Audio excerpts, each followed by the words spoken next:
Okay, good evening and welcome to tonight's meeting of the North Planning Committee. I'm Councillor Reggie Lavery, the committee chairman. Can we do apologies for absence first, please? Yes, Chairman. Apologies from Councillor Flynn, and we've got Councillor Ian Edwards as substitute member. Can I have declarations of interest in matters coming before tonight's meeting? Councillor Edwards. Excuse me, Councillor. Chairman, I will declare that with agenda item 6, Broadwood Avenue, I do live in Broadwood Avenue, but number 26 is many hundreds of yards the other end of the road. I don't know the applicants and I don't know any of the neighbours or residents. In fact, I don't know anybody beyond the roundabout. So. Okay, fine. In which case you're going to stay with us for this one. Okay, you don't know that many people. I get it. Can we take the minutes of the meeting 12th of September in the bundle? Can I take those as agreed? Okay. There's only one change to the agenda that was published by the Head of Planning. The application number 79 Harville Road, Ickenham, was withdrawn by the applicant and is therefore not being considered tonight. So we will be considering items 6, 8, 9, 10, 11 and 12 and 13 in public in part 1. I have an enforcement report in part 2 and of course in accordance with normal process that will be in private. Okay. Tonight's meeting will be on the Council's YouTube site, so there may be those watching who are not here. We do get viewers for it, I can tell you. Well, yes, there may be a councillor watching it who's not here. Right, if we have a fire alarm, we're not expecting one, so we will be assuming it's for real. There's a fire exit immediately behind me here and one over that way. The normal exit from this building at this point would be out the double doors, through the next set of double doors immediately in front of you and down the spiral staircase is the fastest way out. If you're welcome to stay for the whole of our meeting, I'm sure most of you have got an interest in one particular item or another. The only thing I would ask, please, I've got 4 petition items tonight, is if when your item is done, if you would leave quietly and don't congregate immediately beyond the door discussing the outcome one way or the other. For those petition items, petitioners have 5 minutes to address us. You get 4 minutes on green light, 1 minute amber, and you get to red. That's the stop. For any item where there is a petition, the applicant or their agent has a right to address us, and that's regardless of whether the petitioners speak. The fact it's got as a petition item, they have a right to address us, as do any ward councillors, although I see no ward councillors in the audience and I'm not advised that any are attending tonight. But that can always change.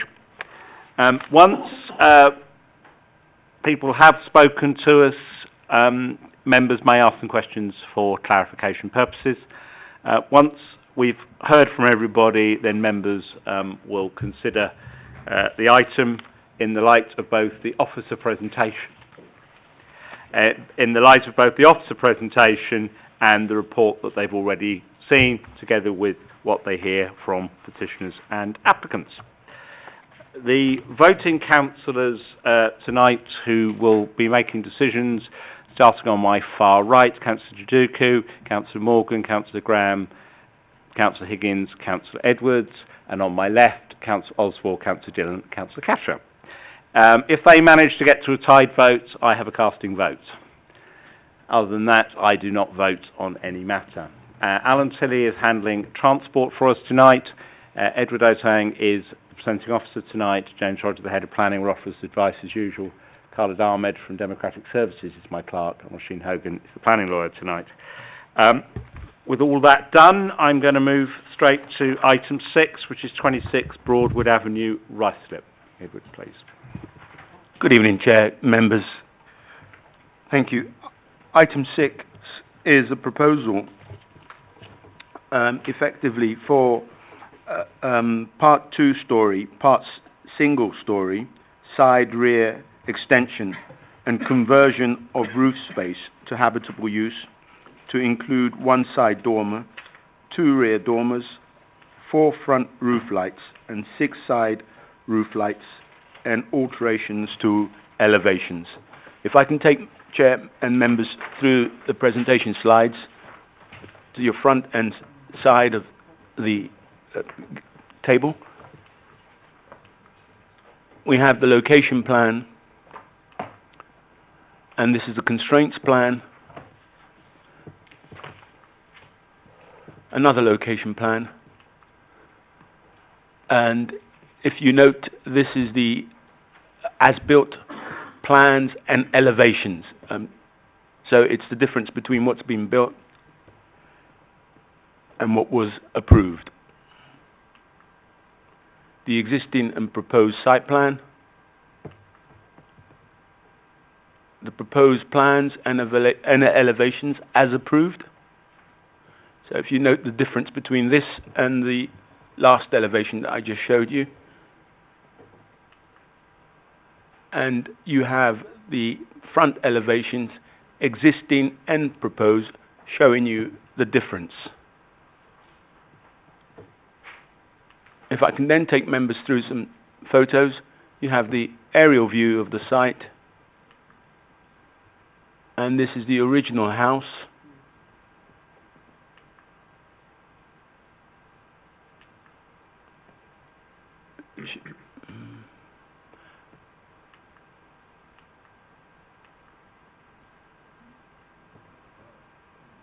And this is the current house.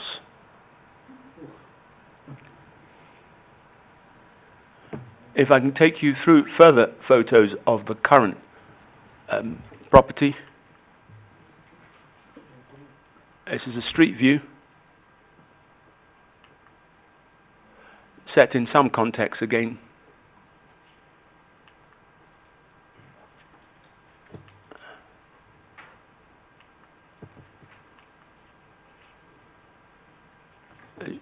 Details, photos showing you some roof details and side elevations, another side and flank, rear,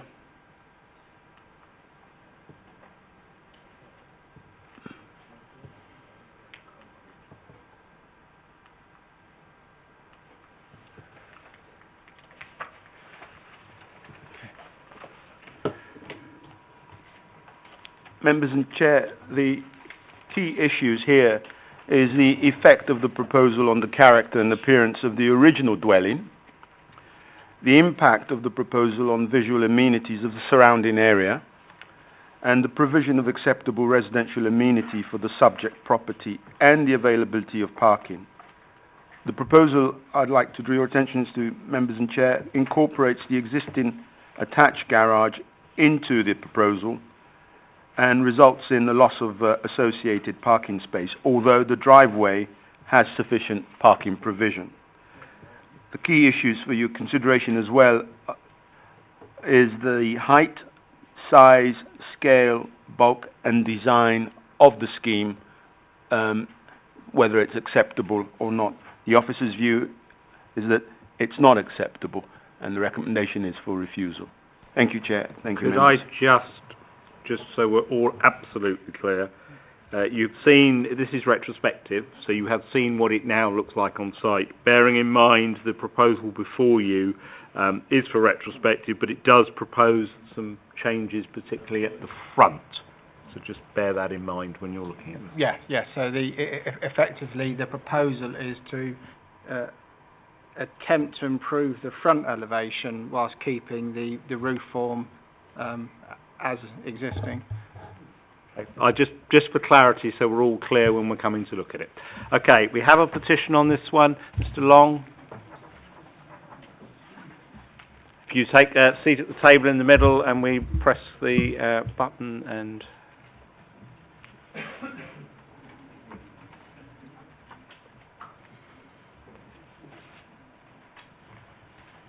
if you press the button on the middle of the microphone, it will light up. Thank you. And then we will begin timing. Good evening. On behalf of the petitioners against the above-numbered planning proposal, request that the members of the committee maintain the planning precedents that exist in the general area and specifically within Broadwood Avenue by ratifying the officer's recommendation to refuse this retrospective planning application. For those of you who are unfamiliar with our road, what is not obvious from the street plan attached to the officer's report is that Broadwood Avenue is built on a hill which runs downwards from number 10 towards number 40, or from number 9 to 33 on the opposite side of the road, before reaching a bend in the road where the road gently rises up the hill to the other end of the avenue. In the street scene, the height of the houses follow the hill line downwards towards the middle of the road before reversing and following the hill line up towards the other end of the street. The building line of each property is set back or forward from its neighbour further down or up the hill, following the contour of the road to maximise each house's privacy. It is very important to stress that the local community are not against the redevelopment of the road, as can be demonstrated from the council's own planning records in regards to other recent planning applications in the street, which have seen other properties renovated, modernised and extended while maintaining the street scene. By way of example, the recent approved application for number 29, almost directly opposite number 26, was supported by a number of the same petitioners who are against the application being made by number 26.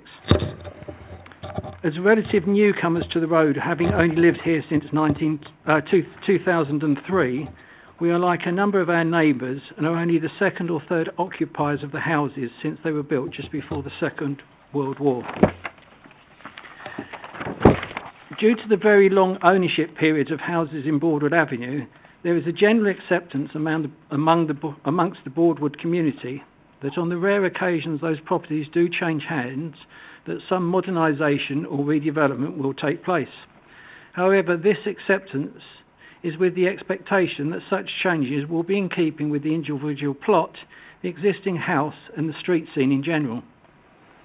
This is what we believed we had achieved when the planning permission to renovate and extend the original house on the site at number 26 was eventually granted in planning in July 2016.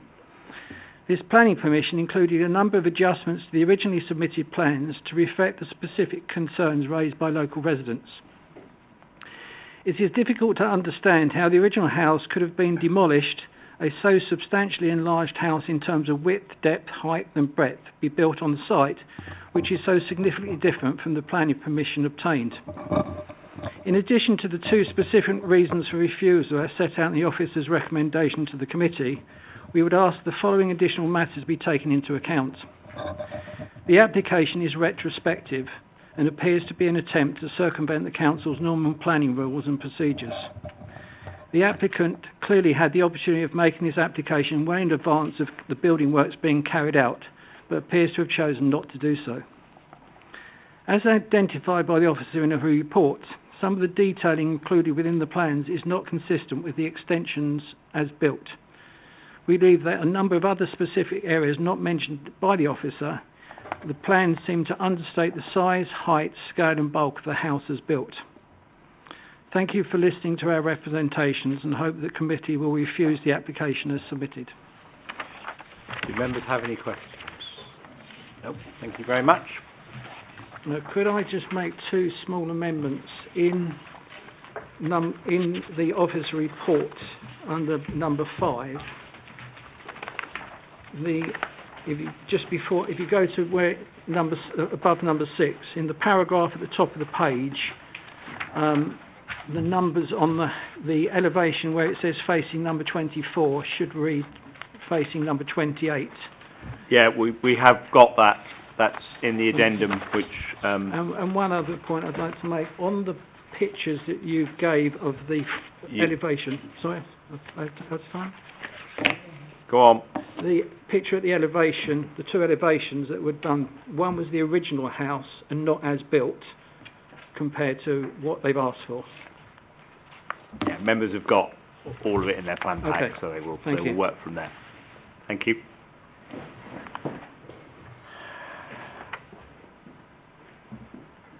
Someone on behalf of the agent or the applicant, Jack Bling.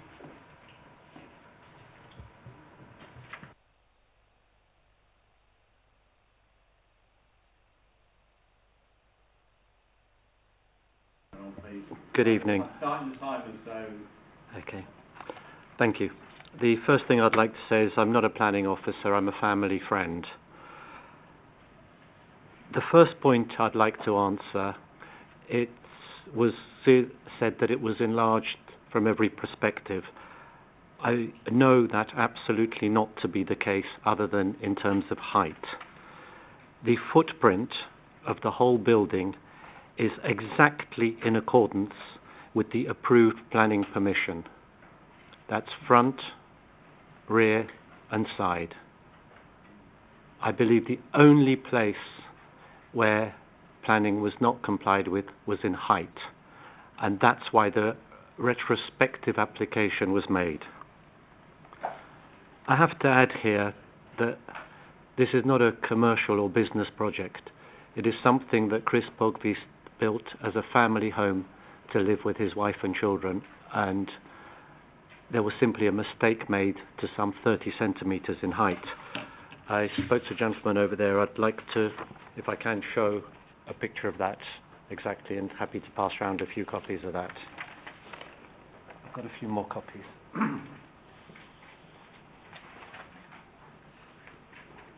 Thank you.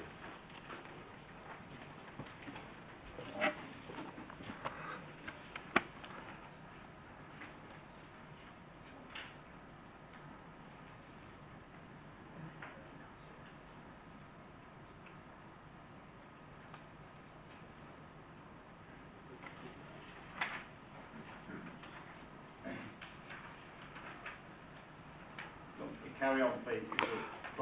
Okay. During the planning process, all the options were discussed with the case officer to make sure that we complied with all the requirements of the planning officer. The planning decision was postponed on several occasions in order to achieve the correct result. No work commenced until full planning had been granted. The room in question by the gentleman at number 24, as I understand it, that was suffering from a light problem, he suggested, is a room that has natural light coming in from, I believe, north and south, and the actual reference to lack of light is through a Velux skylight window that we believe not to be affected in any way by the light. We constantly made every effort to cooperate with the case officer. Hence, as soon as we became aware that the height had been slightly exceeded, and as the diagrams clearly show, it's about 30 centimetres higher, we made a retrospective planning application to cover that. In terms of things that we're more than happy to change, as you see from the drawing, we can enlarge the triangle or gable to keep in character with the original house. We can remove the bricks from the first floor so it's entirely in keeping with the original house, and the wooden fascia can be put up as well to agree with the wooden fascia of the existing house to keep in character and style. Lastly, the gap referred to between the windows and the start of the roof has been enlarged. However, if we look up and down the street, the enlargement is entirely consistent where the gaps range, and there are a number of photographs attached between 6 and 15 inches. But what I would like to add very, very strongly there is the window height has actually been reduced, and therefore the height remains the same. And perhaps the most important point in keeping with character, I've attached a number of photographs of other houses in the street, which shows that there is no consistency in Broadwood Avenue, but there is a huge amount of different characters and styles of house that make up what we know to be Broadwood Avenue.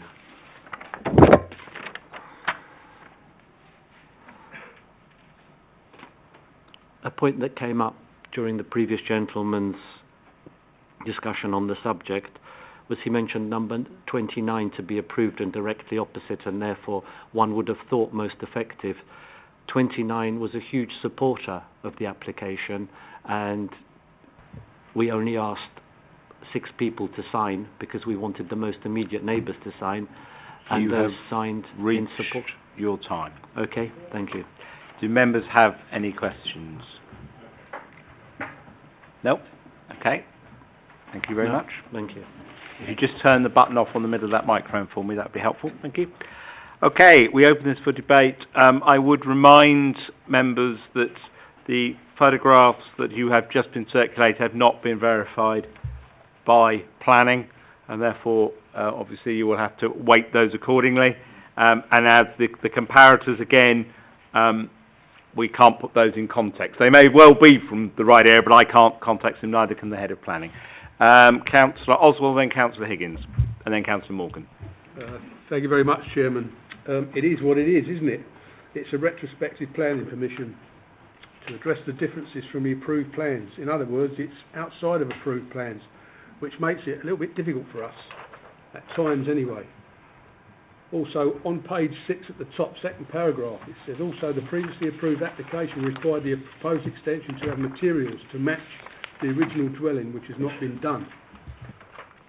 And on page 10, Chairman, it says quite clearly that it's against our SAFE policies, BE 19, 20, 21, Hillingdon Local Plan, Part 2, SAFE UDP policies, and so it goes on.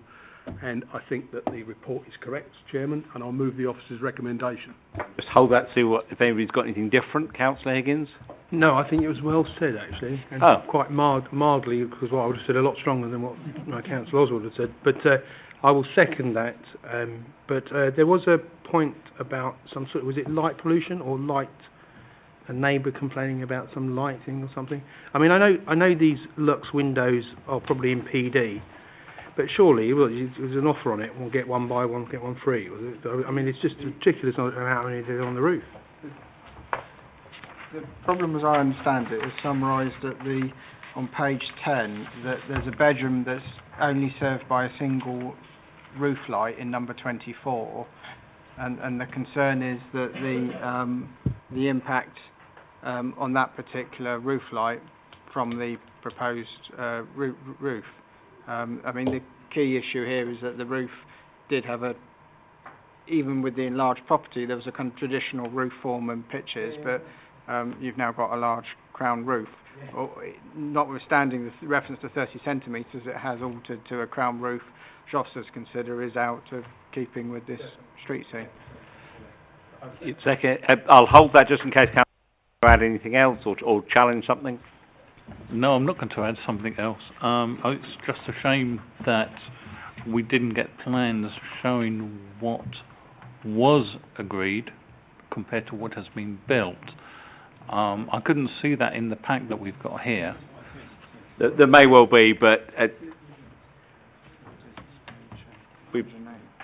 page 108, I think, draws some differences. I have a proposal on the table. Sorry, Councillor Duke.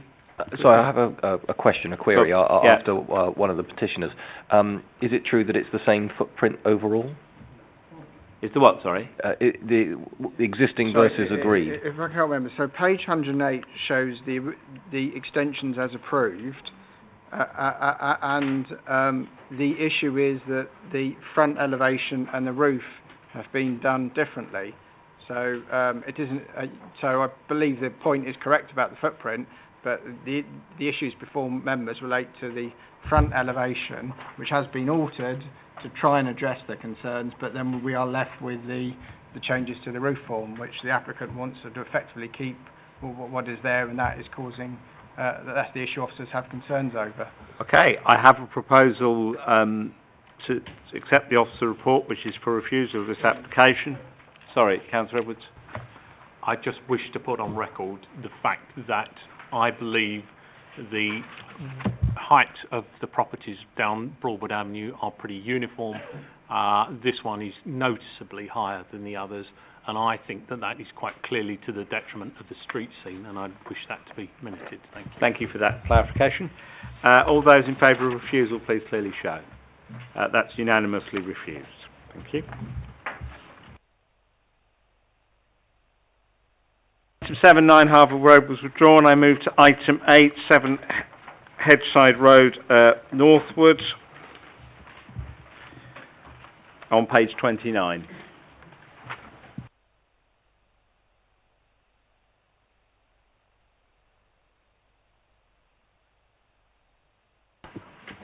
Thank you, Chair. Item 8, Chair, members, seeks consent for the erection of a single-storey rear extension, a part two-storey, part single-storey rear and side extension, and the conversion of the roof space to habitable use, to include extending the ridge line of the roof and the provision of one additional dormer window to the front and rear, plus 2 roof lights to the front and rear. If I can take members through the slides, we have the location plan,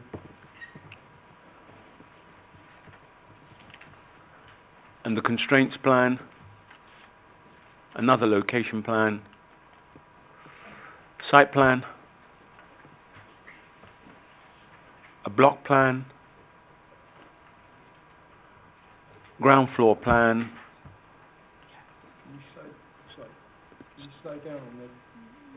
Sorry, ma'am. Too fast for members. That's a ground floor plan. And the first floor plan.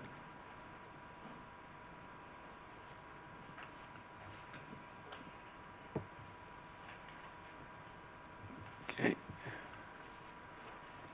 The front and rear elevations.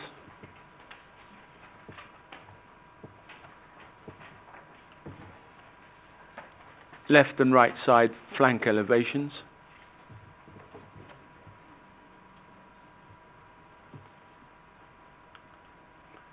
And you have a bird's eye view of the subject property.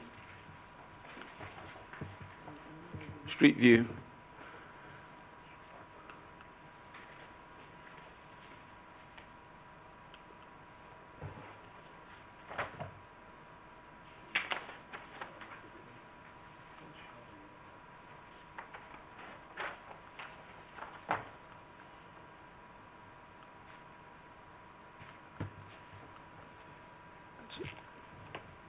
A view of the rear of the property.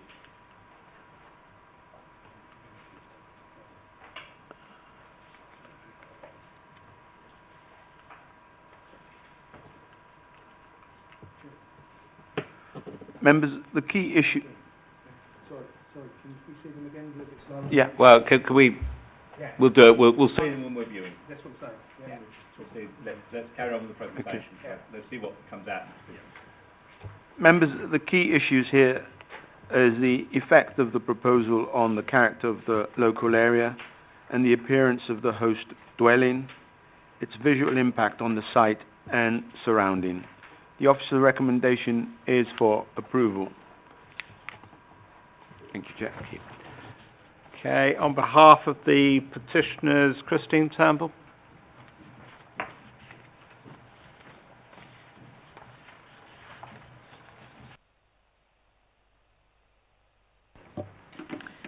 Good evening, Chairman, Councillors, ladies and gentlemen.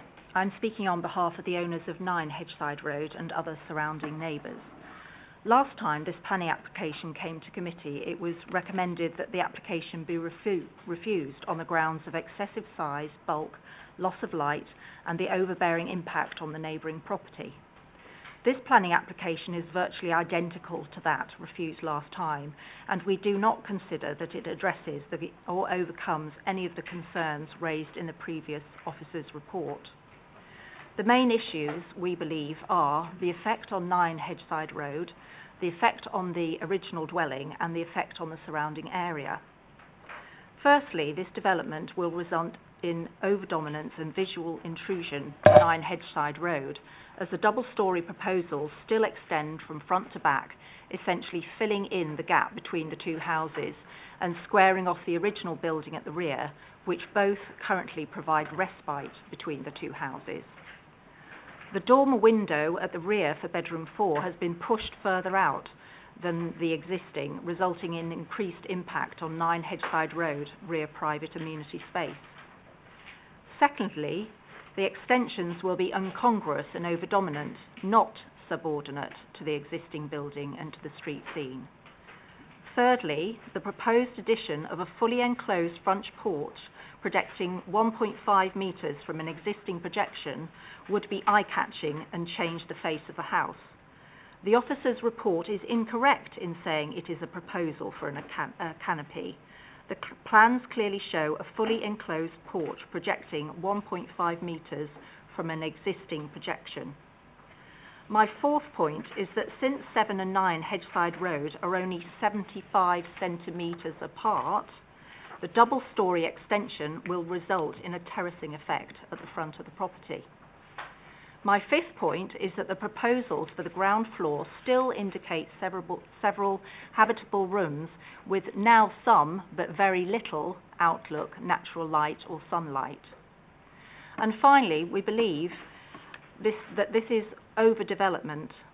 7 Hedgeside Road will go from being a 4-bedroomed house to an 8-bedroomed house, which will also generate more traffic and demand for parking. Apparently 2 spaces are enough for an 8-bedroomed house, according to the officer's report. I ask the committee to consider what happens when every single house in the borough wants to double in size. With regard to the balcony on the flat roof at the rear, we see there is a condition for a screen all the way around to protect the privacy of 9 Hedgeside Road's private amenity, but we would rather that there was no access allowable to the flat roof in accordance with policy and HDAS. So based on the objections above, I would respectfully ask the committee to look at the detail of this planning application and refuse it on the grounds of excessive size and bulk, thus being detrimental to the street scene, as well as visual intrusion and an overbearing impact on the neighbouring property. Thank you for listening. Do members have any questions? No, thank you very much. Anyone here on behalf of the agent or the applicant wishing to speak? Nope. Okay. I open it up for debate. I think there is well, it may be the officer report or it may be the consultation. This one is in Northwood, and we appear to have a consultation with the Northwood Hills Residents Association. So there may have to be a minor reconsult, but unless that raises new issues, that won't affect us particularly. I think in this case it's a typographical error, but just to be 100% safe, it should committee agree the officer recommendation. I'd like to have delegated authority to run a final check, and we can reconsult, and if there's any new material issues to report them back to the planning committee. But I think that is a typographical error rather than a consultation error. That's fine. I'll pick it up now to save it coming up later. Okay, I'll open up Councillor Higgins. Can we go through the photos again, please? Any particular ones? Well, just there was some shadowing issues going on. I saw the sunlight.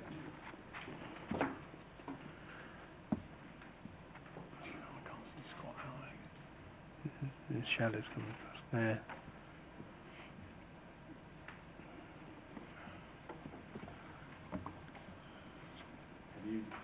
Yeah, I do share the petitioner's concerns. To be quite honest, I do think we're over egging this. Can officers just confirm with me what the changes have been from the last application that we refused to this one, because it's not very clear what it is, and I do haven't.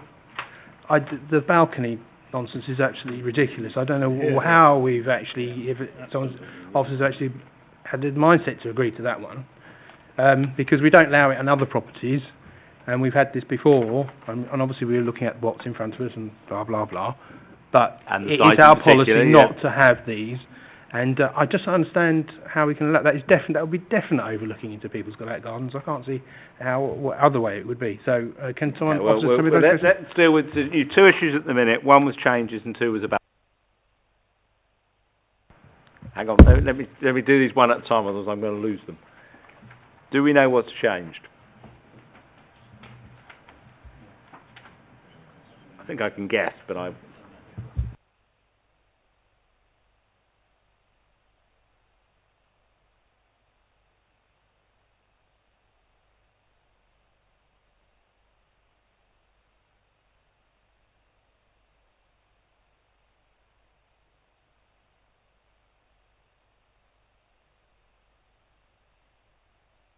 Okay. We'll hold for a second, James. Can I just hold that thought process? Councillor Graham, you had some more? Yes, so the petitioner mentioned the porch. Could we have clarification as to whether it's enclosed or a canopy as referred to in the report? Yeah, good question. Yeah. Edward, James, whoever's got it. Anything on my left? No. Described as a canopy in the report.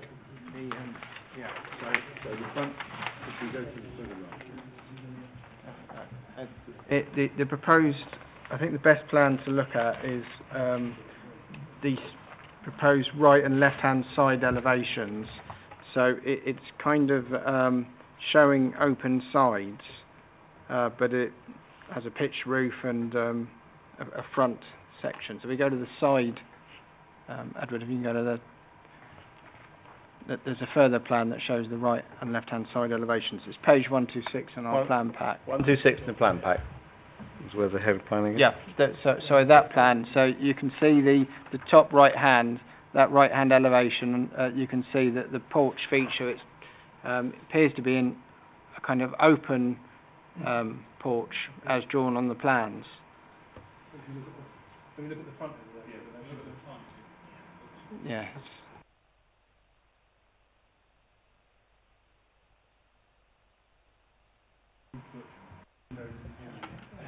The front. Yeah, I'm agreeing with that. The front doesn't appear to suggest an enclosed. Otherwise, as you say, why would you have windows and doors and a canopy? Sorry, if I can jump in and go back to the earlier question, what I was whispering to the chairman is I think this report may not be comprehensive enough to address the concerns raised by the petitioners and the concerns being raised by members. So, although I could attempt to, off the top of my head, describe the changes, I think, in actual fact, the report should have addressed the changes between the previous scheme and the proposed scheme. And I would rather be in front of the committee being able to reference a report than attempting to do things. Before I move the obvious, which is what I was going to do anyway, I wanted to tease out if people had any other issues, because I don't want it coming back several times to me. Councillor Dillon. So we've got an issue with this front, definitely, because those elevations would suggest a canopy. I would agree that before me says to me what the petitioner has suggested, which is an enclosed space. So I'm confused at best. If I may answer that, I think the front elevations and the side elevations are conflicting. Right, okay, so that one needs tidying up before we get it back. Councillor Dillon, anything else you'd like to understand? Thank you, Chairman. Just on the terracing effect, I'd like some clarity on that. I think I know what it is, what your answer is going to be, that there isn't a terracing effect. Well, there is a terracing effect, but that's existing already between all the properties around that area, them being so large. And I'd also reiterate the point that I find the balcony completely offensive. Okay, well, I think we'll stick the balcony on the list. My question on the terracing would be the existing elevations, certainly on one side, have effectively a capitalized roof. So therefore, they may be quite close at the bottom, but they will pull away as you go up, whereas now we are effectively coming across in much more of a block, which does make it.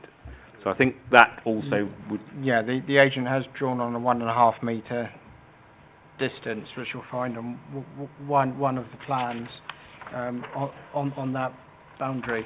So it's on... But is it 1.5? Because I think the suggestion going around is it's not.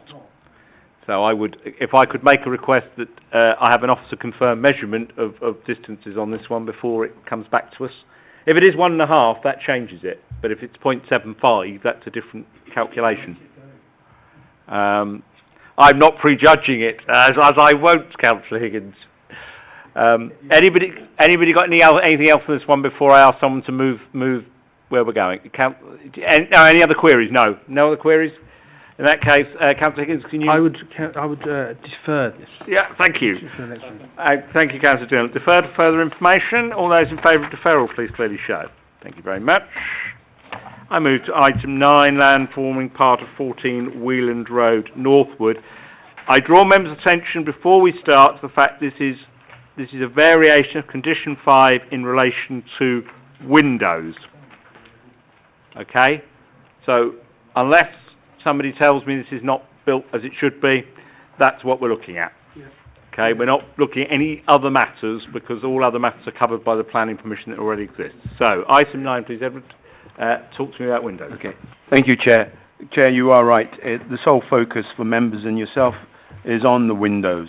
It's a variation of condition 5 of an extant permission which was granted in 2016. If I can take members through the slide, we've got the location plan, constraints plan, and we have the proposed floor plans and elevations. Oh, and this is not for consideration, the windows are the only things. An aerial view. You have a street view, another street view, further street view,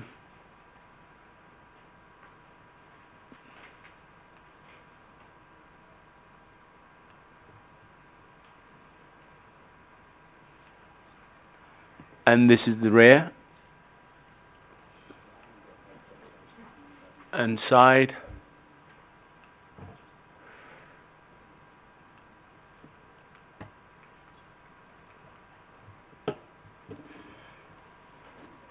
So the key issues here, Chair and members, is does the proposal result in an unneighbourly form of development? And the officer's recommendation is that it doesn't, with regards to this variation of the windows. Sorry. Yeah, cool. So the key point for members to note from that slide presentation is that the windows on the subject property are all facing boundary fences or sections of wall. Hence, it is for that reason we don't consider that any of these openings are having an adverse impact on the adjoining neighbour. So as you can see from that window, the windows are looking at a fence. They're not looking into anybody's bedroom or kitchen or etc. Thank you, Chairman. Thank you, James. That is helpful. Right. Christine Turnbull, I think this is your one again.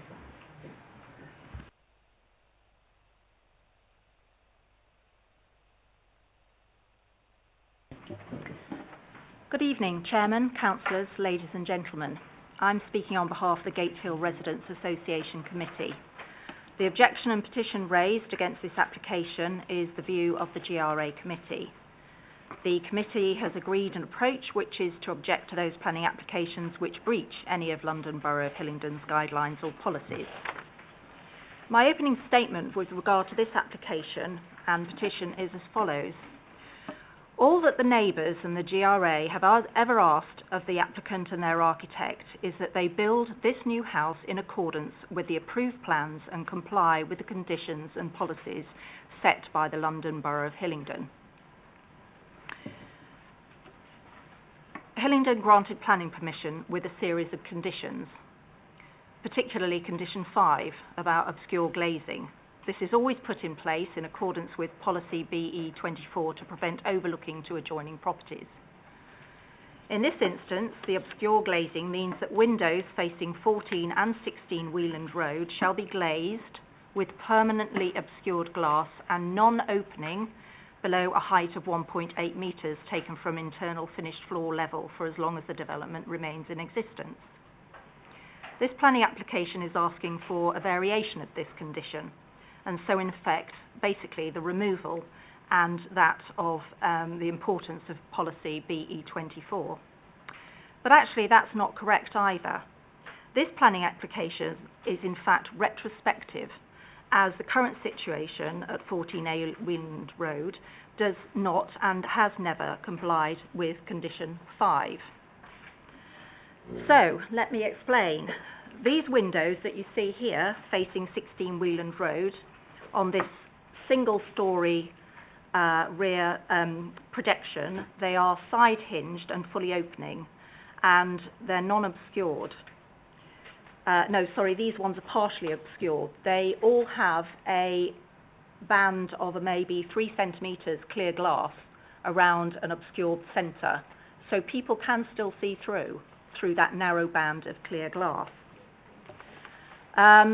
You don't have a photograph, but you will see on the photograph on the handout that there is this rear extension that sticks out from the back. It's not in this photograph, and it directly overlooks the patio of 16 Weiland Road.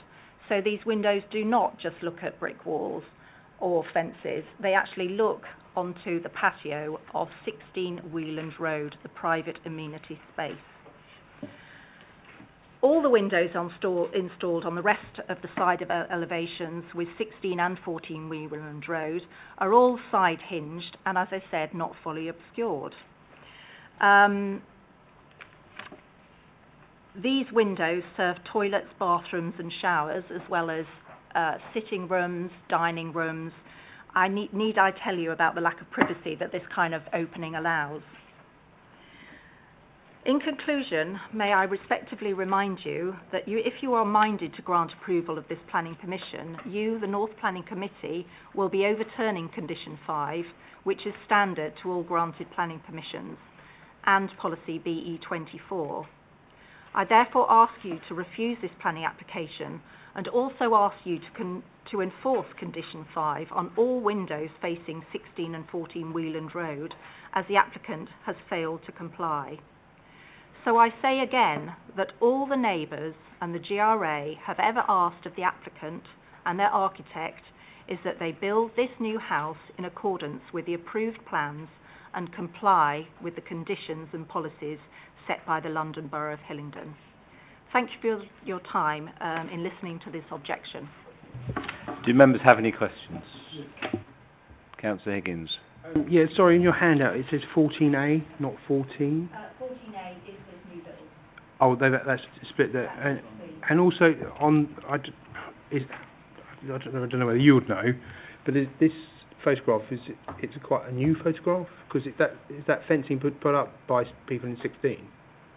The trellis? It's not in the picture. Because it's not in the picture here. Yeah, but that is the thing as existing on the ground now. As it exists now. Okay. So that's the one we've got to look at, is as now. If I'm going to say, number 16 have added that trellis to try and regain some privacy. Okay. But because 14A is about a metre higher than 16, Oh, I see. it's a lot, there's a big difference in the level. Yeah. Okay. All right. Okay. Next door. Any other questions? No. Okay. Thank you. Thank you.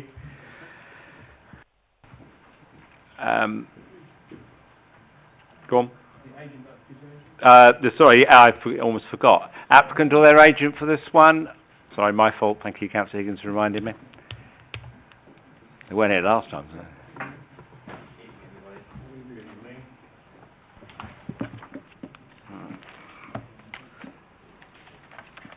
Thank you, Chairman and Committee. May I start? Yeah, please do. Can I start by saying we are surprised to receive a petition against our application, which is to vary Condition 5 relating to obscure glazing. The petition received has made reference to our application as being a removal of a condition, not actually a variation. So all the people signing the petition is likely to think that the removal of the condition was never going to be likely to be received, and we would never apply to remove an obscure glaze condition from any consent. Just want that known. Moving on to the initial reasons why we have applied to vary the condition. Concerns were raised in regards to the type of the obscure glazing, as the Christine mentioned, of the gap. That has now been rectified. These windows have all had obscure glazing in accordance with the Conservation Officer's comments, and all the windows have been fitted with restrictors limiting any opening to be 100mm, which might be different to the standard Hillingdon policy of clearance fixed to a 1.8 high from finished floor. Through the process of the construction, it was missed by the builder, and he put standard hinged windows, but all windows have been rectified to be restricted to 100mm. And this is why we are varying the condition in accordance with the Conservation Officer's comments and the Planning Officer's comments, which were received prior to submitting the application. And this is why we put this forward. And in addition to the far window on the back left there, which is overlooking the patio, that isn't even openable. That is permanently fixed shut. There's no hinges, there's no handles, and it's 100% obscure glazed, no gaps. So we have worked hard to listen to the objections raised by the neighbour and the conservation officer, and no further concerns have been raised by them. Thank you.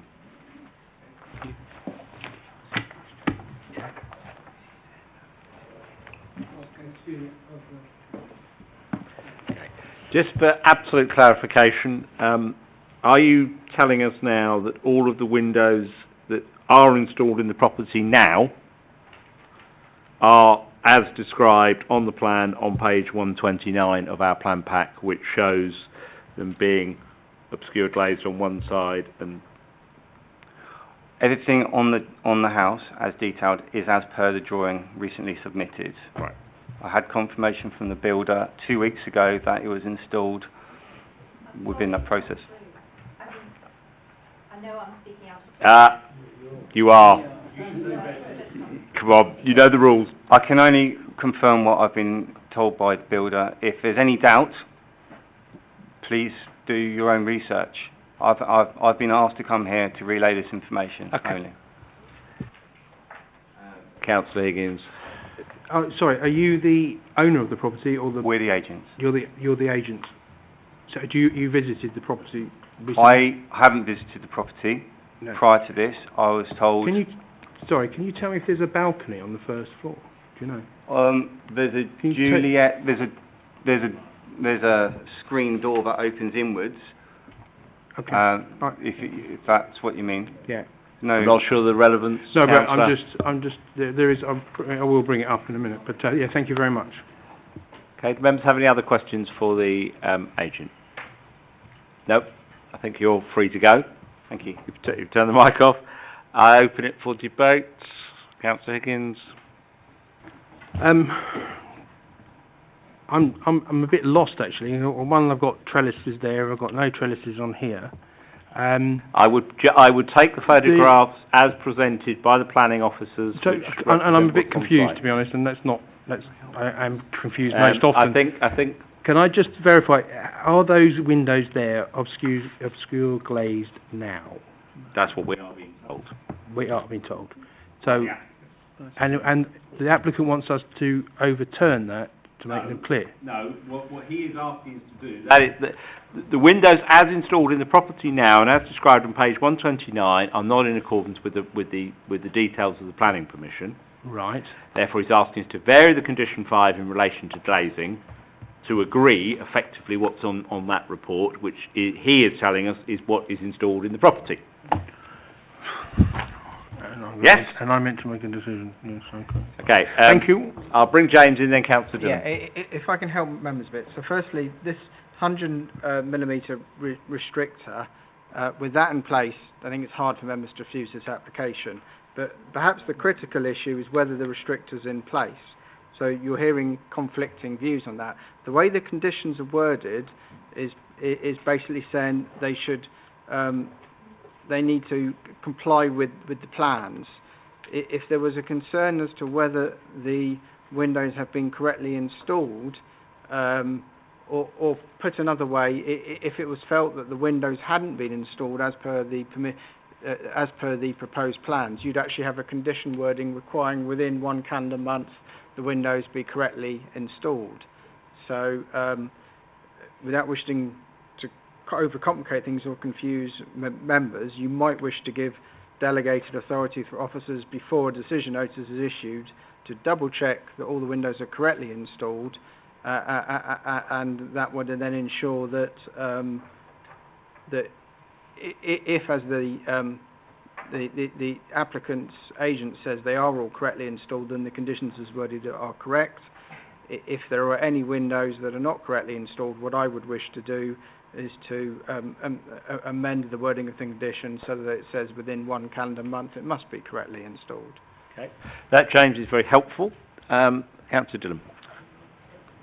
Believe it or not, I was going to say it suggests pretty much what you've just said. But, Head of planning got there first. I think 14 days would be enough. A month. We're reasonable people. I would suggest we've been reasonable. Yeah. If I can help members, it's normal practice within planning inspectors or with enforcement matters that the minimum you go down to is a month to give people to comply with things. You can give 1, 2, 3, 4, 5, 6 months, but I suggest just a month. Okay, can I bring this conversation back one then? Assuming, taking what has just said to us, in other words, that if all of these are installed as they have been described to us, and as we are seeing on those pictures, are we therefore happy to go with officer recommendations? Because the head of planning is suggesting a verification by officers, which I think is very sensible, given that we've got some conflict here. It won't take them very long. They'll either go to the site and they will be as described, or they won't be. Councillor Edwards, have you got a more fundamental problem with this? No, it isn't more fundamental. It is a little bit of a concern at the comments of head of planning that all of a sudden our policies with regards to non-opening windows can now be opening windows as long as they don't go beyond 4 inches. You know, we are setting a precedent here that I think we should be very careful of, particularly those that quite clearly are visible from the patio, private patio area of the neighbouring property. And my belief is that we should be upholding the perception of privacy next door by making sure those windows are obscured and are fixed closed. The one at the back though is obscured and fixed closed. Yeah, but window 3 on the handout from the resident clearly shows one that would be openable. Which one are we looking at? Window 3 on the resident's handout, sorry. There are only 3 windows down the side. Well, there are 3 windows down the side. The resident counts the side window to the additional extension. Forget that one for a minute. Well, we're not talking about that one at the moment. I'm talking about... So it'll be the second one back according to your counting. Right. And window 3 according to their handout. Well, can we sit with our handout because it makes it easier for us all? Okay, so that's the one... Okay, I understand the one we're querying. But that's the one that looks at the fence. Does it not? Well, not if you look at the photograph here, which is, I assume, a reasonable representation because you can see it from the patio. If I can further help members, so we, as a matter of course, would have a planning condition concerning obscure glazing that it's fixed shut, but planning inspectors do sometimes allow slightly different wording, hence 100mm restrictors, etc. Fine, but we're not. I must allow other people to make their decisions. I think what we need to do is make our decisions, and the decisions here are, as a borough, what is our policy with regards to windows that are facing onto private amenity space. You know, the patio, the private area. Somebody could reasonably be expected to sunbathe in that area or do many other things in a degree of privacy, and we're actually going to say, okay, we don't mind windows being opened that give a perception that you are being overlooked. But a very small perception because it is obscure glazed. But it's a perception. Okay. It is that issue. It's whether or not somebody feels their privacy is being invaded here. And I can understand how somebody in that position would, with a side-hung window. With a top-hung window restricted to 100, I think there's probably less of a feel of that. But a side-hung one... Mr. Higgins? Yeah. Sorry, Councillor Dillon, did you indicate? Yeah, it's all right. I thought... Well, that's all right. I've called you, so we'll keep this moving, because windows are getting slow tonight. This is... So really this is a retro, because apparently it's been done. It is a retro? Yeah, right.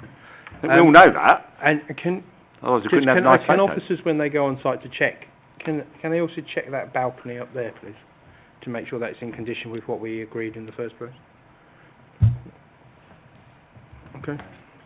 I just made a side issue, which it's a side issue, but it's something that does concern us, considering the last one we just did. Yeah, my understanding is it is a Juliet balcony. What that means is that you cannot go out onto that flat roof area because the glass section is. I would just like someone to check it if it's possible. While they're already on site. Exactly. And the other thing is just that I totally agree with Councillor Edwards on this. I think we're just asking for trouble, really. We put these things in place, and then there's always someone that comes back and just says, "Oh well, you know, we can change that." The planning, it goes back again. There is this. You know, you could have had up top opening windows. I probably wouldn't have had a problem with that, but I think the solution that Councillor Edwards has actually put forward, I think, is quite sensible, and that actually protects us as a council and various things. So, but let's have okay. The Head of Planning's guidance in a moment. Councillor Dillon. I take your points, chaps, but I think we would actually end up losing this at appeal. And if you look at it, it's we can always uphold our policy and say, look, you've got to put fixed windows in. But if someone puts in a retrospective application each time, and then we can still say no, and then we'll lose it at appeal each time, how far are we going to get? Also, the windows will probably open like that and like that. Yep. So when you're looking at it, and you look at those pictures which have been presented to us, you wouldn't be able to actually look. How would you look through the 100 mil gap at somebody on the patio? If the one on the extension is fixed shut, it's going to be pretty difficult to look from that way out onto the patio and that way out onto the patio. There's not enough room for you to be actually, and they're obscured. Okay. Please. Yeah. My only come back to that one would be, if that was the case at the plan, in the initial planning consideration, why was the condition put on? Yeah.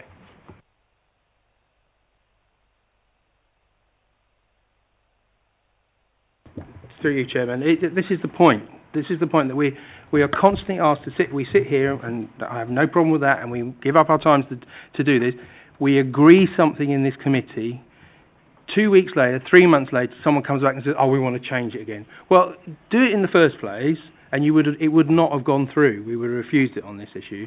Now we're saying that, okay, they've built it now and it's okay now. Well, I don't understand. We either stick to what we've all of us in this committee have voted to approve this application, and then now we're trying to say, we come back and say, well, actually, do you know what? Well, then, if that's the case, then members here should then say to themselves, when the applications come up like this again, well, actually, no, what we do is we want to open it. Then we wouldn't have a problem. It's for us to keep coming back to the same application, the same time. Petitions keep hearing on the same issue, when we've already had the petition, we went with officers' recommendations to build this building, and here we are now coming back, what we accepted as members, and now you're asking us to come back and say, well, then either officers got it wrong, or we've got it wrong. That's all I'll say. I'll ask the Head of Planning for a comment, and then I'll take Councillor Duduka. Yeah, we have to be careful not to refuse something simply because it's retrospective. We can only refuse it because we think it's causing harm in some form, whether that's visual or residential amenity. And the kind of problem I think we reach on this is that there was an earlier committee item where someone's done something retrospective, but there's clear harm. On this application, the problem is that with the use of these 100mm restrictors, it's hard for me to say that there's harm, and that's why we're going to come unstuck at appeal, in my view, as was raised by Councillor Dillon, which is why officers feel we have to recommend approval for this application. Okay, Councillor Dillon. Oh, sorry. My apologies. That's quite all right. I absolutely get the point about 3 words: a slippery slope. That's what this is. That's what the concern is. But surely we have to take each planning application on its individual merits. So this is. I can't see this necessarily opening the floodgates. And I think it is a little unfair saying, but we're just asking to approve what's there. They have demonstrated that they've tried to mitigate. Now we can debate that, as we have done. I do take Councillor Dillon's point that if it's open like that on those 2 panes, that's not the same thing as an open window. It is still fairly obscured.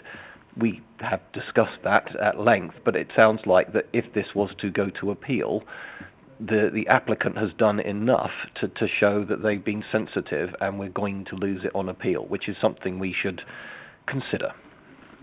Councillor Dillon. I don't love it. I actually don't like it at all, but I think we're stuck in a situation where we would probably lose this at appeal because there is enough of a gap to or not the opposite of that one. We're not able to show enough harm. Yes. Can't quite get it out. But on balance is a word we use a lot in planning, and on balance, this seems to be okay. Just about. And I would move officer's recommendation. Okay, I have a mover. Go on. Anything new, or are we going round again? I think everyone knows what the issues are. Whether or not it is new, it is the comments that have been made. One about fairly reasonable. Well, that begins to show that it is not wholly reasonable. The acceptance and on balance shows that there is an issue here. And what we're talking about is whether or not one window that overlooks this is fixed or otherwise. And if the applicant isn't minded enough to say, on that basis alone, I will fix it, and therefore do away with this entirely, then for me, I think our policies stand, and I don't second judge what an inspector might do. That is for the inspector to do. But what I have to do is consider the case before me with the policies that we have. Okay. Go on. I want to wind this. No, I know you're going to wind it. You have a. I have a proposal. I expect I've got a second. And I would like to actually propose refusal. So. Okay. I don't think at this stage, if I'm absolutely truthful, and the legal officer will look at me with a heavy heart in a moment, I don't think at this stage anyone has made out a clear case for refusal at the moment. That you may do in a minute through further work. I'm going to test the proposal that's before me, which I think is sensible. We have a proposer and a seconder. Councillor Russell? Yeah, thanks, Chairman. I, with respect to everything that's been said tonight, Chairman, I think that, well, from what I've heard, most of the problems have been addressed. And I think that Councillor Dillon's point about small opening, to me, that's not an open window, that's just a vent. And I'm going to second the officer's recommendation. Thank you. Did you want to add something? Just that the condition that we go and check everything. Yeah, no. There are two conditions on this. The head of plan needs to go back and check that the Right Resident Association has been consulted, and that no new issues arise out of that, and also that the officers do actually go and verify that what is being described to us by the agent actually exists. Right, all those in favour, please clearly show. 1, 2, 3, 4. Interesting. All those against, please clearly show. 4. Ah! Gotcha. In that case, it's going to be approved, so I'm going to put it through. First split vote ever, but yeah, I think the officer report stands. Right. Agenda item 10, 42 Raisins Hill, East Cote Pinner.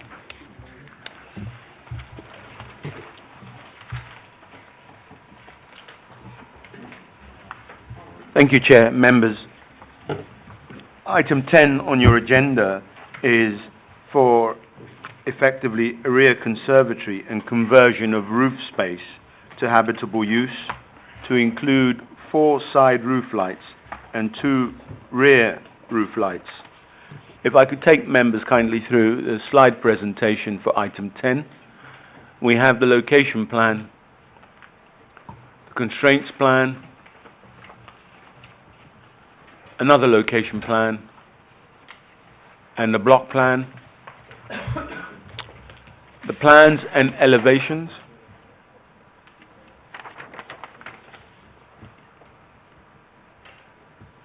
bird's eye aerial view,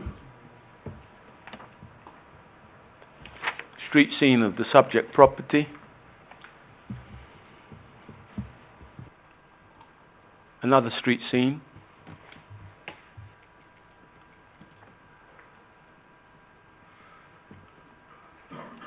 a further street scene, the rear in context with the property adjacent, which, as you can see, members, has a glass conservatory.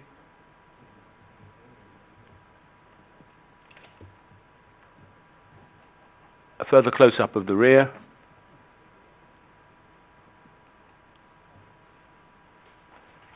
Another side view of the rear.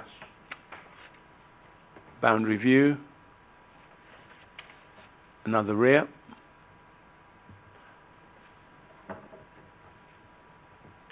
Okay. Members and Chair, the key issue on this item is, does the proposed conservatory and roof light respect the architectural character of the host dwelling and preserve the character and appearance of the wider area of special local character?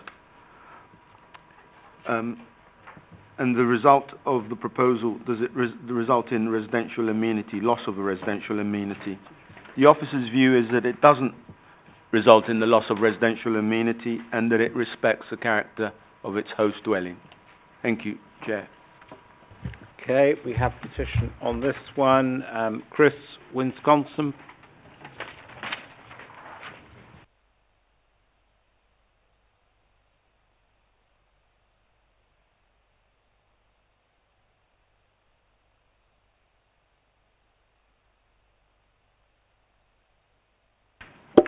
Thank you, Mr. Chairman.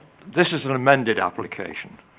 So, firstly, the residents welcomed the assessment in the planning officer's original report, and the subsequent amendments made to the original application have been considerable, and we welcome the removal of the first floor extension, the hip to gable conversion at the rear, and the replacement of the dormer windows to the side by appropriate roof lights. Secondly, although the conversion to habitable roof space would seem to be an overdevelopment in light of the already massive extension applied for in 2012, it is now significantly reduced after the withdrawal of the hip to gable conversion and the dormer windows. The remaining concern is actually the conservatory. The documented details are sparse. They comprise the architect's drawing of presumably a glass enclosed structure. In her recent report, the planning officer does seem to have other details not available to us. She argues that although it exceeds the HDAS regulations on depth, it would be acceptable with an unspecified pitched roof of less than 3.4 metres in height. She later mentions only a largely glazed side elevation. In Raisins Hill, we have at least one so-called conservatory, which finally emerged as a gabled and tiled roof with brick walls and windows. Understandably, the residents would be dismayed if something of this similar nature were to emerge here, because then it would simply be an extension of an extension exceeding the HDAS limit.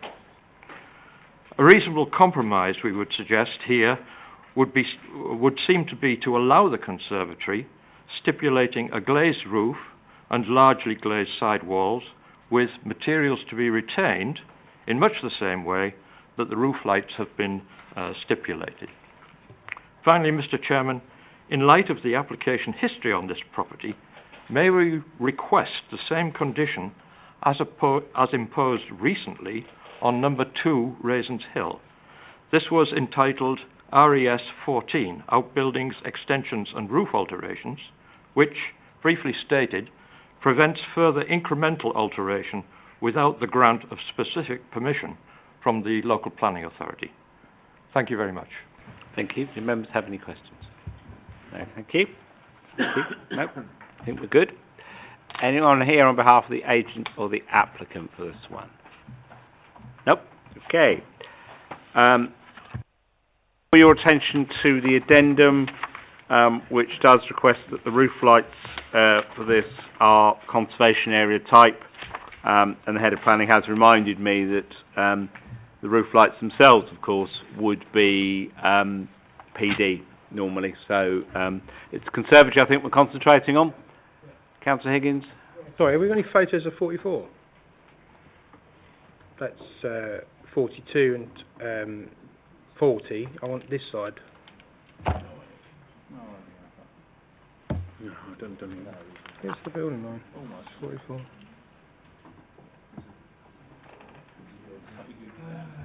Yeah, they're not going to see it, are they? No, I think that's because if you look at your block plans, it's already well behind that one, and it's on the side of number 40, isn't it? The conservatory would be in front of that left-hand side window, so it's on the left-hand side. Okay. But, sorry, I'm a bit confused, because the drawing here is I thought there was a gap where we're having a glass structure down the side there. Is that not so? So what's this hatched on the top? That's built. That's the extension that was built.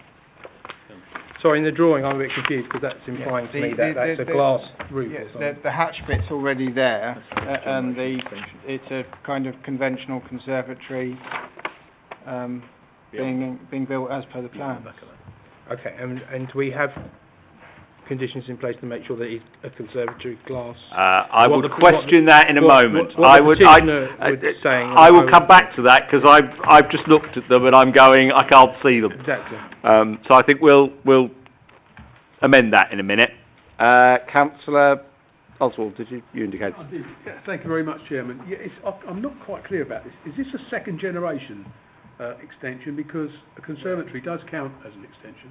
Effectively, yes. It counts as PD rights if you haven't already got. No, it is effectively second generation because the whole house has been extended backwards. Thank you. Yeah, that's not the original rear elevation. No, so it is second generation. Yes, we're clear. Councillor Edwards. Although this is a second generation extension, this is in the context of sizable properties. The conservatory, I think, relates well to the host building now.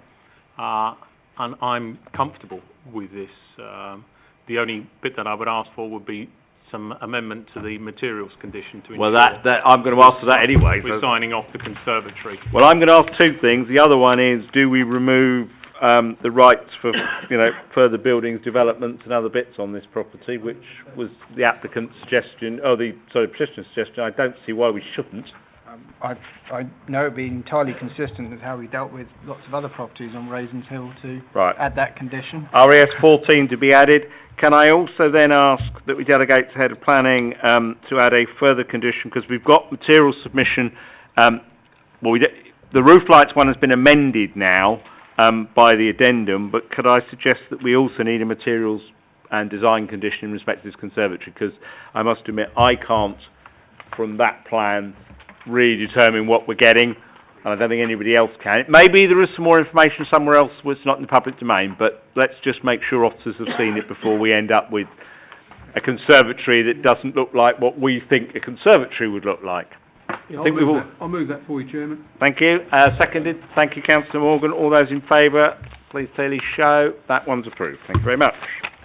Right, agenda item 11, 9 Greenhays Close Northwood. Thank you, Chair. Agenda item 11, Chair, is retrospective. It's a familiar theme of the evening. And the proposal is for alteration to a single-storey rear extension to include amended roof design, changes to the rear elevation, and installation of windows to the side elevation. If I could take you through the presentation slides, location plan, constraints plan,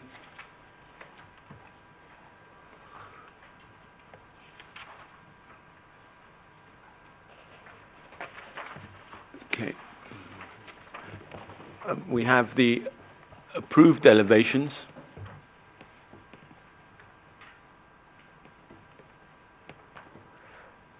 the pre-existing elevations,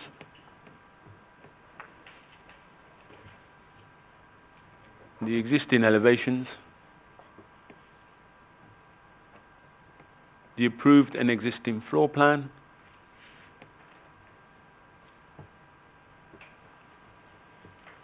and the existing first floor plan. You have an aerial view, street scene,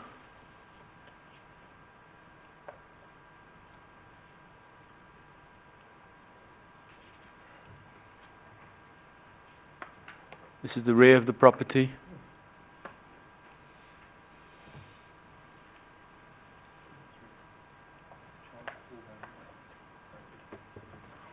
Side view.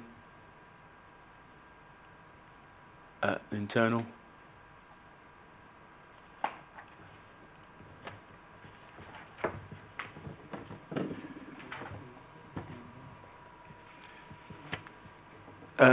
Chair and members, the installation of the window is in the northeast elevation, and effectively what would be your key issue is whether or not it's acceptable in terms of its glazing and openable, the entire window, whether it's acceptable in terms of obscure glazing and so on.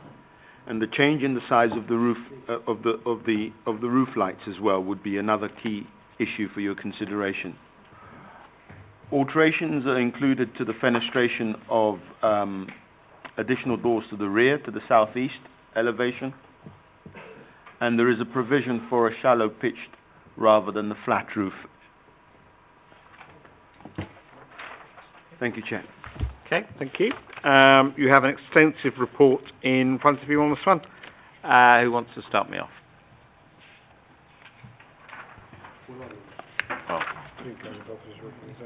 I'm happy to start off. I think the changes are minor. I know they're retrospective and that can be annoying, but what before us, we have to consider the application and the merits. So the rear elevation, the change from a window to a door and smaller window, I think is pretty inconsequential. And the side elevation window, on the presumption, which I would get checked, that it is non-opening below the 1.8 metres, that's be fine. It does say here that it's obscure glazed, and it does show a top casement window, which would be opening. I presume the bottom pane is fixed. That being the case, I'd be okay. There is an addendum. Refer yourselves to the addendum. There are a couple of minor changes to conditions there, it does mention windows. So I think the conditions appropriately reflect what's required. Yeah, it's whether or not the bottom pane is fixed. I mean, there's no suggestion that it's an opening window. It looks as though it's a top-hung casement window opening, but it's whether the bottom pane is also opening. To be consistent in my argument, I need to be. Or just an argument. Councillor Oswald. Thank you very much, Chairman. Yeah, if that's been moved, I'm quite happy to second it. Councillor Higgins. I'm confused. Those windows above the extension, they're not the same as the ones here. On the plan, totally different. Were those photos taken during the build? Well, regardless, those windows are not the ones that are on this plan. Well, we are approving the plan, bear in mind. Yeah, well. This is an opening door onto the top of that. I'll tell you that now. That's too low. That window going right the way down there. James, can you give me a view? The glazing covers exactly the same area, but they're wider panes they've installed, and the plans are showing narrower. So you get 6 panes on the plans, and you get wider glazing on that they've actually installed on the rear elevation. But you're talking the first above the extension, not below, above the extension. Those windows are not the ones that are on the plan here. Do you mean the patios? No, the ones above. First floor. Well, Councillor, you've got one large window and one small on the plans. Well, that looks like a door that's opening onto the top of the roof to me, but I might be corrected, but that looks a lot different from what this is in front of me. You've got a set of windows there. That looks like a set of windows. You obviously can't tell from the angle, bear in mind. The angle will have impacted what you're seeing. They've got a second window. Sorry, Chairman, through you. I mean, I thought that we were here tonight to decide on this alteration to a single-storey rear extension, not what's going on above it. Yeah. Sorry, Henry, but we're not.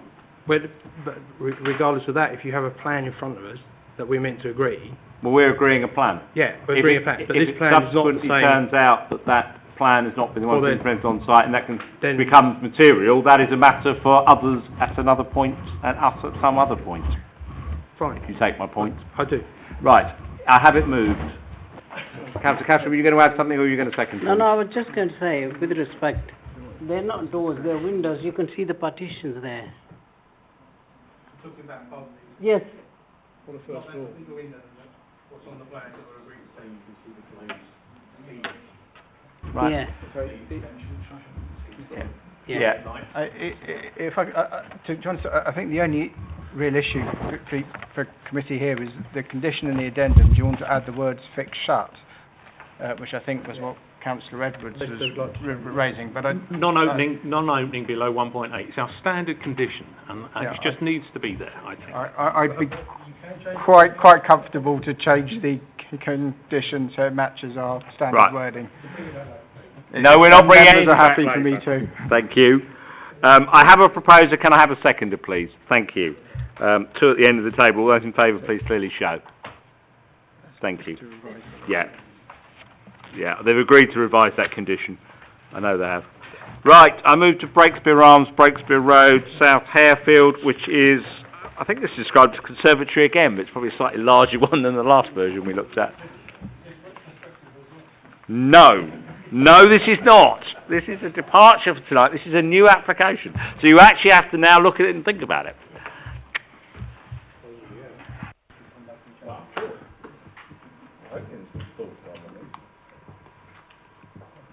Thank you, Chair. This is a proposal for a single-storey extension, which will involve the removal of decking.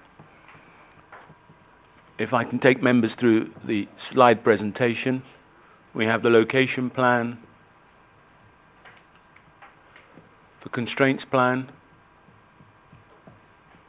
As you can see, the subject property is within the green belt. Another location plan,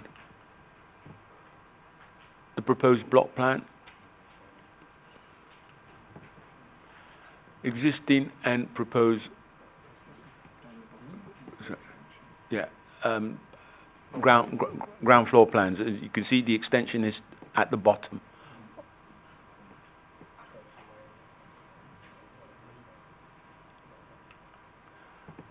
Existing and proposed elevations.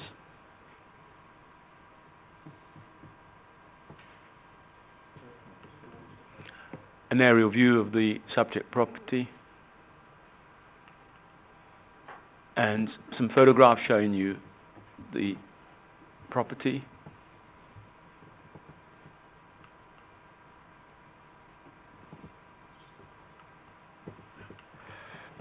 The key issues, members, here is does the proposal integrate with the architectural style of its host? And secondly, does it have any adverse visual impact on its host and its greenbelt setting?